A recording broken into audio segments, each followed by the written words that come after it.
എല്ലാവർക്കും നമസ്കാരം. ഞാൻ ഇന്നിവിടെ സംസാരിക്കാൻ പോകുന്നത് ഹോസ്പിറ്റൽ മേഖലയെ കുറിച്ചാണ്. ഹോസ്പിറ്റൽ മേഖല എന്ന് പറയുമ്പോൾ എല്ലാവരുടെ മനസ്സിലും പെട്ടെന്ന് ഓടിയെത്തുന്നത് രോഗികളും രോഗങ്ങളുമാണ്. രോഗങ്ങളെയോ കുറിച്ചല്ല ഞാൻ സംസാരിക്കുന്നത്, മറിച്ച് ഹോസ്പിറ്റൽ മേഖല എന്ന് പറയുന്ന ഈ ഒരു മേഖലയ്ക്കകത്ത് കാണാൻ കഴിയുന്ന തൊഴിൽ സാധ്യതകളെ കുറിച്ചാണ്. യഥാർത്ഥത്തിൽ ഹോസ്പിറ്റൽ ഫീൽഡ് എന്ന് പറയുന്നത് നമ്മൾ ഉദ്ദേശിക്കുന്ന രീതിയിലുള്ള ചെറിയൊരു ഫീൽഡ് അല്ല. ഒരുപക്ഷെ നാം ഒരു ഹോസ്പിറ്റലിനെ നോക്കിക്കാണുന്നത് കെട്ടിടത്തിന്റെ വലിപ്പ ചെറുപ്പത്തിലാണ്. എന്നാൽ ഞാൻ ഉദ്ദേശിക്കുന്നത് ഹോസ്പിറ്റൽ ഫീൽഡ് എന്ന ആ ഒരു തൊഴിൽ മേഖലയെ കുറിച്ചാണ്. അതിനകത്ത് സെക്ഷൻ ബൈ സെക്ഷനായി ധാരാളം ഡിപ്പാർട്ട്മെന്റുകൾ ഉണ്ട് എന്നുള്ളത് നാം പ്രത്യേകം ഓർക്കുക. ഈ ഒരു ആധുനിക കാലഘട്ടത്തിൽ ഹോസ്പിറ്റൽ ഫീൽഡിൽ പുതിയ ഓരോ തൊഴിൽ ഡിപ്പാർട്ട്മെന്റുകൾ വീണ്ടും സൃഷ്ടിക്കപ്പെട്ടുകൊണ്ടിരിക്കുകയാണെന്നുള്ളത് അറിഞ്ഞിരിക്കുക. ഒരു 5 വർഷം മുൻപുണ്ടായിരുന്നതിനേക്കാൾ തൊഴിൽ സാധ്യത ഇപ്പോഴുണ്ട്. പറഞ്ഞു വരുന്നത്, കാലഘട്ടം എത്ര തന്നെ മുന്നോട്ട് പോയാലും തൊഴിൽ കുറവ് വരാത്തൊരു മേഖലയാണ് ഹോസ്പിറ്റൽ മേഖല എന്ന് പറയുന്നത്. ലോകത്ത് കൊറോണ പോലുള്ള മാരക വൈറസ് രോഗങ്ങൾ ബാധിച്ചപ്പോൾ പല തൊഴിൽ മേഖലകളും അടച്ചിടേണ്ട സാഹചര്യം ഉണ്ടായി. ആ സമയത്ത് പലരും അവരവർ ചെയ്തിരുന്ന മേഖലകളിൽ നിന്നും തൊഴിലുകൾ നഷ്ടപ്പെട്ടപ്പോൾ ആശുപത്രി മേഖല ആർജവത്തോടു കൂടി മുന്നോട്ട് കുതിക്കുകയും അതിലുള്ളവർക്കെല്ലാം തൊഴിൽ സുരക്ഷ ലഭിക്കുകയും ചെയ്തു എന്നുള്ളത് നാം പ്രത്യേകം ഓർക്കേണ്ടതാണ്. ഇന്നലെയും ഇന്നും ഇനിയുള്ള നാളുകളിലും ഒരിക്കലും തൊഴിൽ നഷ്ടമാകാത്തതും എന്നാൽ കൂടുതൽ സാധ്യത സൃഷ്ടിക്കപ്പെടുന്നതുമായ ഒരൊറ്റ മേഖലയുള്ളൂ, അത് ഹോസ്പിറ്റൽ മേഖലയാണ്. ലോകവ്യാപകമായി വ്യാപിച്ചു കിടക്കുന്ന ഈ ഒരു ഫീൽഡിലേക്ക് നിങ്ങൾക്ക് എന്തുകൊണ്ടും ധൈര്യപൂർവ്വം കടന്നു വരാനായി സാധിക്കും. ഇനി ഒരു കാര്യം നിങ്ങൾ മനസ്സിലാക്കേണ്ടത്, ഹോസ്പിറ്റൽ ഫീൽഡിലെ തൊഴിലുകൾ എന്ന് പറയുന്നത് വെറും ഒരു തൊഴിൽ മാത്രമല്ല, പരിപൂർണമായി ഒരു ഡിവൈൻ വർക്ക് കൂടിയാണ്. ഇത്തരത്തിൽ വളരെ സ്ട്രെങ്ത് ആൻഡ് ഗ്യാരണ്ടി ഉള്ള ഈ ഒരു ഹോസ്പിറ്റൽ ഫീൽഡിലേക്ക് കടന്നു വരാൻ ഇനി പറയുന്നത്, ഹോസ്പിറ്റൽ ഫീൽഡിൽ ധാരാളം ഡിപ്പാർട്ട്മെന്റുകൾ ഉണ്ടെങ്കിലും ഏറ്റവും കൂടുതൽ തൊഴിൽ സാധ്യതയുള്ളത് നഴ്സിംഗ് മേഖലയിൽ തന്നെയാണ്. അത് BSc ആയാലും GNM ആയാലും നഴ്സിംഗ് മേഖലയിലാണ് ഏറ്റവും കൂടുതൽ തൊഴിലവസരങ്ങൾ ഉള്ളത്. എന്നാൽ +2 സയൻസ് ഗ്രൂപ്പ് എടുക്കാത്ത വിദ്യാർത്ഥിക്കും GNM-ലൂടെ നഴ്സിംഗ് പഠിക്കാൻ സാധിക്കും. BSc 4 വർഷവും GNM 3 വർഷവുമാണ് പഠന കാലാവധി വരുന്നത്. നഴ്സിംഗ് ആണ് പഠിക്കാൻ ആഗ്രഹിക്കുന്നതെങ്കിൽ ഞാൻ ഈ പറയാൻ പോകുന്ന കാര്യങ്ങൾ വളരെ ശ്രദ്ധയോടെ കൂടി മനസ്സിലാക്കുക. BSc നഴ്സിംഗ് ആയാലും GNM അഥവാ ജനറൽ നഴ്സിംഗ് ആയാലും നിങ്ങൾ നഴ്സിംഗ് പഠിക്കാൻ പോകുന്ന കോളേജിന് INC ഉള്ളതാണോ എന്ന് വ്യക്തമായി അറിഞ്ഞിരിക്കുക.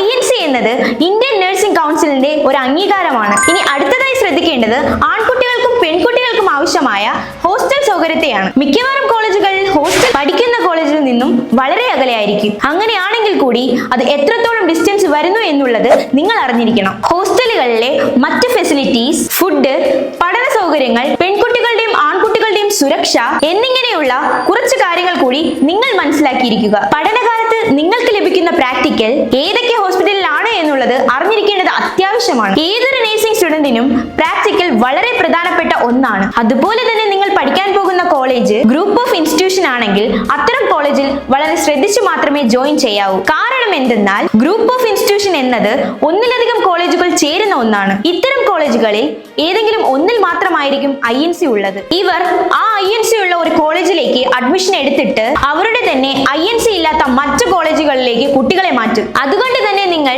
ഗ്രൂപ്പ് ഓഫ് ഇൻസ്റ്റിറ്റ്യൂഷന്റെ പുറകെ പോകാണ്ടിരിക്കുന്നതായിരിക്കും നല്ലത്. എന്നാൽ ഞാനിവിടെ പറയാൻ പോകുന്നത് ഗ്രൂപ്പ് ഓഫ് ഇൻസ്റ്റിറ്റ്യൂഷൻ അല്ലാത്തതും INC ഉള്ളതും ബാംഗ്ലൂരിലെ ടോപ്പ് നഴ്സിംഗ് കോളേജുകളിൽ ഒന്നായ ശ്രീരാമ നഴ്സിംഗ് കോളേജിനെ കുറിച്ചാണ്. ഇതൊരു സിംഗിൾ കോളേജ് ആണ്. ഇതിന് മറ്റ് ബ്രാഞ്ചുകളില്ല. ഈ കോളേജിന് സ്വന്തമായി 2 മൾട്ടി സ്പെഷ്യാലിറ്റി ഹോസ്പിറ്റലുകൾ ഉള്ളതിനാൽ ഇവിടെ പഠിക്കുന്ന കുട്ടികൾക്ക് മതിയായ തോതിൽ പ്രാക്ടിക്കൽ ലഭിക്കും എന്നുള്ളതാണ്. കൂടാതെ ഈ കോളേജിലെ ആൺകുട്ടികൾക്കും പെൺകുട്ടികൾക്കും ഹോസ്റ്റൽ സൗകര്യം ഒരുക്കിയിരിക്കുന്നത് വളരെ സുരക്ഷയോടുകൂടി കോളേജ് കോമ്പൗണ്ടിനകത്താണ്. ലേഡീസ് വാർഡന്മാരുടെയും ജെന്റ്സ് വാർഡന്മാരുടെയും മേൽനോട്ടത്തിലാണ് ഇവിടുത്തെ ഹോസ്റ്റലുകൾ റൺ ചെയ്യുന്നത്. മികച്ച അധ്യാപകരുടെ മേൽനോട്ടത്തിൽ നടക്കുന്ന ക്ലാസുകൾ എന്തുകൊണ്ടും കുട്ടികൾക്ക് ഒരു മികച്ച എക്സ്പീരിയൻസ് ആയിരിക്കും. ശ്രീരാമ കോളേജിൽ BSc നഴ്സിംഗും ജനറൽ നഴ്സിംഗും മാത്രമല്ല, ധാരാളം പാരാമെഡിക്കൽ കോഴ്സുകളും ഇവിടെ പഠിപ്പിക്കുന്നുണ്ട്. ഇനി നിങ്ങൾ ശ്രദ്ധിക്കേണ്ടത്, BSc നഴ്സിംഗ്, ജനറൽ നഴ്സിംഗ്, ഇതര പാരാമെഡിക്കൽ കോഴ്സുകൾ എന്നിവയിൽ ഏതെങ്കിലുമാണ് പഠിക്കുന്നതെങ്കിൽ നിങ്ങൾക്ക് ഏറ്റവും ഉപകാരപ്രദമായ ഒരു കോളേജ് ആയിരിക്കും ബാംഗ്ലൂരിലെ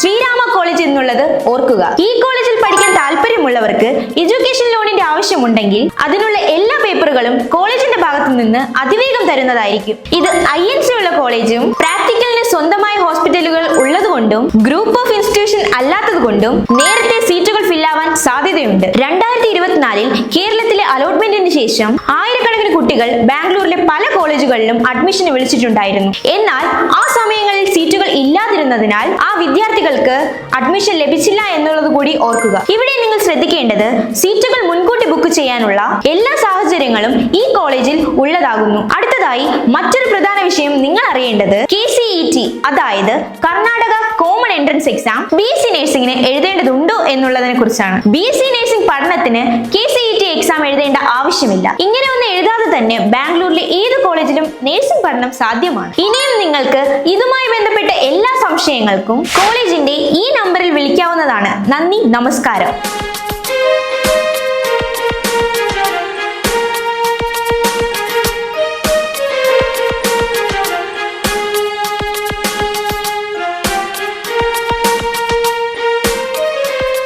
എൻ്റെ പേര് അസ്ന. ഞാൻ ട്രിവാൻഡ്രത്ത് നിന്നായിരുന്നു. കോളേജിനെ പറ്റി പറയുകയാണെങ്കിൽ കോളേജ് സൂപ്പറാണ്. എക്കോ ഫ്രണ്ട്ലി ക്യാമ്പസാണ്. കൂടുതലും ഇവിടെ മലയാളി സ്റ്റുഡൻസ് ആണ്, മലയാളി ഫാക്കൽറ്റീസാണ് നമുക്കുള്ളത്. പഠിപ്പിക്കുന്നതായാലും നല്ല രീതിയിൽ മനസ്സിലാകാറുണ്ട്. ഹോസ്റ്റലായാലും നല്ല ക്ലീനും എല്ലാ ഡേയ്സും വന്ന് ക്ലീൻ ചെയ്യാറുണ്ട്.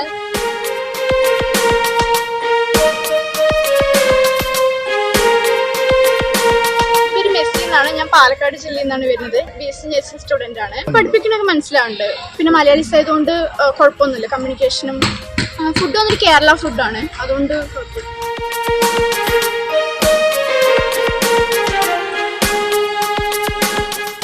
ഞാൻ പത്തനംതിട്ട ജില്ലയിൽ നിന്ന് വരുന്നു. ഞാനിവിടെ ഫസ്റ്റ് ഇയർ BSc നഴ്സിംഗ് ആണ് പഠിക്കുന്നത്. ഇവിടെ ഞാൻ പറയുകയാണെങ്കിൽ ഇവിടുത്തെ കോളേജൊക്കെ നൈസാണ്. മീൻസ് ഇവിടുത്തെ മാനേജ്മെൻറ്റും ടീച്ചേഴ്സും എല്ലാം നല്ല സപ്പോർട്ടാണ്. ടീച്ചേഴ്സൊക്കെ പഠിക്കുന്ന എല്ലാ കാര്യം മനസ്സിലാകുന്നുണ്ട്. ഇവിടുത്തെ ഫുഡിൻ്റെ കാര്യം പറയുകയാണെങ്കിലും നല്ല ഫുഡാണ്, നല്ല ടേസ്റ്റി ഫുഡാണ്, കേരള ഫുഡാണ്, നമുക്ക് സെറ്റാവുന്ന ഫുഡാണ്.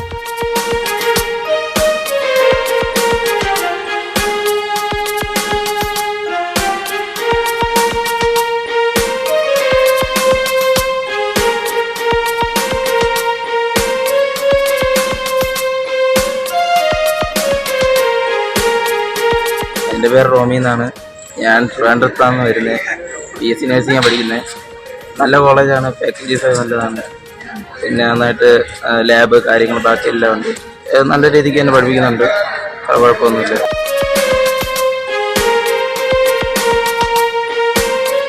എൻ്റെ പേര് ആർഷ ഷാജി. ഞാൻ വരുന്നത് ആലപ്പുഴയിൽ നിന്നാണ്. പക്ഷേ മാനേജ്മെൻറ്റ് ടീച്ചേഴ്സൊക്കെ സപ്പോർട്ടീവാണ്, നല്ലപോലെ പഠിപ്പിക്കുന്നൊക്കെ ഉണ്ട്. ഫുഡ് ഓക്കെയാണ്, കേരള ഫുഡ് കിട്ടുന്നുണ്ട്.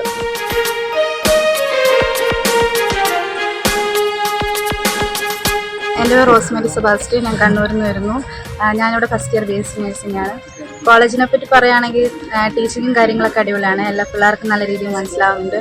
ഹോസ്റ്റലാണെങ്കിൽ പോലും നല്ല സൗകര്യങ്ങളൊക്കെ ഉണ്ട്. പിന്നെ മെസ്സിലെ ഫുഡിൻ്റെ കാര്യമായാലും കേരള ഫുഡാണ്.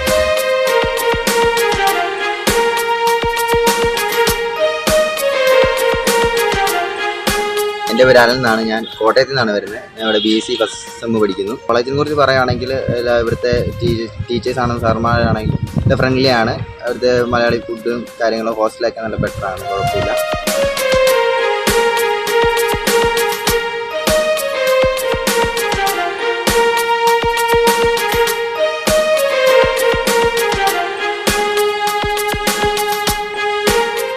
എൻ്റെ പേര് ദേവനന്ദ. ഞാൻ ട്രിവാൻഡ്രത്ത് നിന്ന് വരുന്നു.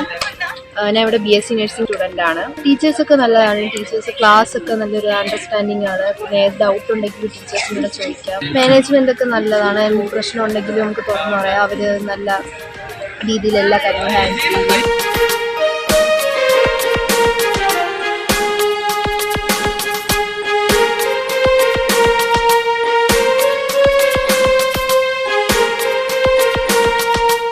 എൻ്റെ പേര് മേഘന. ഞാൻ കണ്ണൂരിലാണ് വരുന്നത്. മാനേജ്മെൻറ്റും ടീച്ചേഴ്സും നല്ല സപ്പോർട്ടീവാണ്. പിന്നെ എല്ലാ കാര്യത്തിലും നമ്മളെ ഒരു സപ്പോർട്ട് ചെയ്യുന്നുണ്ട്. പിന്നെ ഫുഡും എല്ലാം കേരള സ്റ്റേറ്റ് ഫുഡാണ്.